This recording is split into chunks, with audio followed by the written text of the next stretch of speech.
Hawaii is one of the most expensive places in the United States. But unlike Silicon Valley or New York, the job market doesn't provide high-paying opportunities for locals.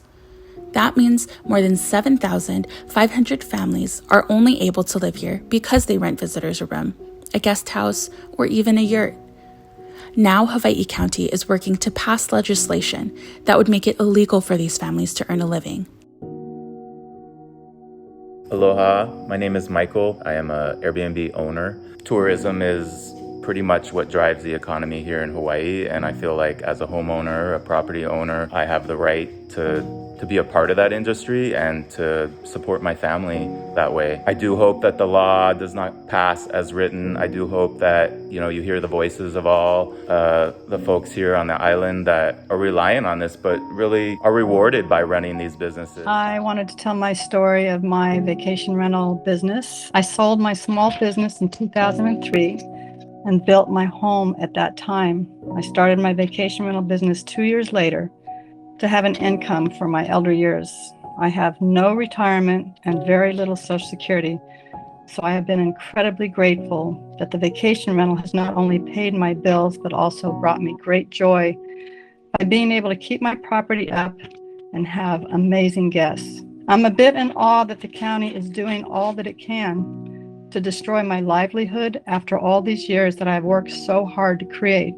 I really do wonder if you have thought through just how much havoc you're bringing into my life and others who built their elder years around having a rental on their property. I'm asking you to please reconsider turning my life upside down and inside out. At 73 years old, I'm past reinventing a career. This is it for me, and it is something I am grateful for and continue to do to support myself at this time in my life.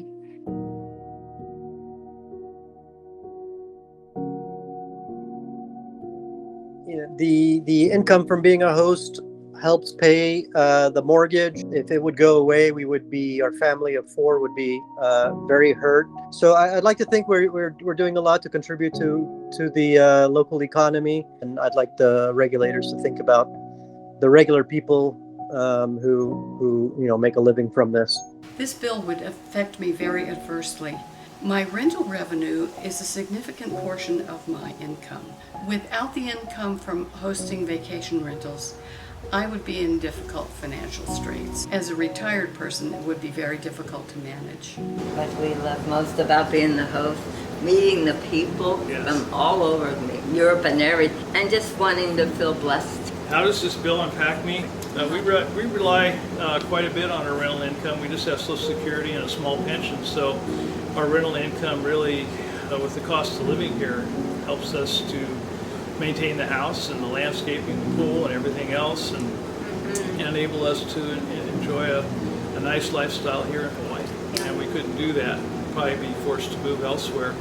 The bill impacts us in a number of ways, chief of which is it's going to make it much, much harder for our farm to be economically viable. Rental revenue is critical for our family. The coffee revenue from operating our farm only makes up around 25% of our income this year, and maybe a little more next year, with the rest of it coming from renting half of our home to visitors. If we didn't have income from visitors, our farm wouldn't be economically sustainable. As a result, we'd probably have to sell it. And given that 7 out of 10 buyers in our market are foreign corporations and investors, it's very likely that a farm that today houses Ohana Aina would become a plaything for a billionaire in the future.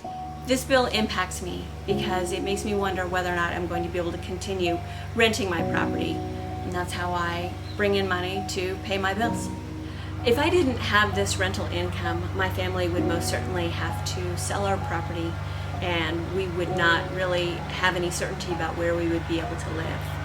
We would very likely have to try to find a rental or move off of Hawaii. I'm from the Big Island. I was born here in Mountain View. Having this short-term rental income my plan was to scale down on any little outside work that I was doing, and just look at retirement and stuff. And if the county ends up shutting down the business, I would not be able to retire at all. I would have to be forced to be working until I'm like 75 years old. And that wasn't the plan. And I would be really disappointed, and it would break my heart that I put in all this effort into this property to make it what it is today. If you believe locals have the right to participate in the Big Island's primary industry, reach out to the County Council and tell them what you think.